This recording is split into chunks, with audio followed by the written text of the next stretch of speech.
और इस बीच बड़ी जानकारी सामने आ रही है, जहां पर ईरान के दौरे पर पाकिस्तानी आर्मी चीफ पहुंच चुके हैं। आसिम मुनीर की तरफ से अब नई पहल की शुरुआत कर दी गई है। आज ईरान के विदेश मंत्री अब्बास अरागाची के बीच विस्तार से वार्ता पर चर्चा होगी। बुधवार रात Pakistani army chief Asim Munir Iran की राजधानी तेहरान पहुंचे और उन्होंने ईरानी विदेश मंत्री अब्बास अरागाची से मुलाकात की। न्यूज एजेंसी रॉयटर्स की रिपोर्ट के मुताबिक आसिम मुनीर अमेरिका का संदेश लेकर तेहरान पहुंचे। ईरान की मीडिया ने भी ये दावा किया कि पाकिस्तानी डेलीगेशन अमेरिका का संदेश ईरान तक पहुंचाने के लिए तेहरान पहुंचा, ताकि दूसरे दौर की बातचीत जल्द हो सके और हॉर्मूज का कोई हल निकल सके। और ये बड़ी जानकारी इस बीच सामने आई। और पाकिस्तान के फील्ड मार्शल अगर कहें तो आसिम मुनीर का पाखंड आप देखिए। कुछ दिन पहले पाकिस्तान में शिया धर्म गुरुओं को वो धमका रहे थे कि अगर ईरान से इतनी मोहब्बत है तो ईरान चले जाओ, और अब खुद वो ईरान पहुंच चुके हैं।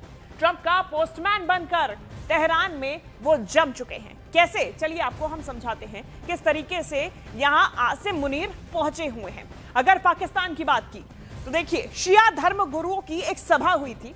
यहां आसिम मुनीर पहुंचे तो ठीक है, लेकिन उन्होंने सीधा धमका दिया कि अगर ईरान से इतनी मोहब्बत है तो ईरान चले जाइए साहब। और उसके बाद में अब पाकिस्तान के ये फील्ड मार्शल खुद पहुंचे हुए हैं ईरान। तेहरान में शिया नेताओं से उन्होंने मुलाकात की है और खुद ईरान में अमेरिका का पोस्टमैन बनकर पहुंचे हुए हैं। अब ये देखिए, ईरान से इतना प्यार है तो ईरान जाओ, पहले तो धमकाते हुए नजर आए, और अब यही फील्ड मार्शल अपना रुख बदल के ट्रंप का संदेश ईरान को देने के लिए ईरान खुद पहुंच चुके हैं शिया धर्म गुरुओं से मुलाकात करने के लिए।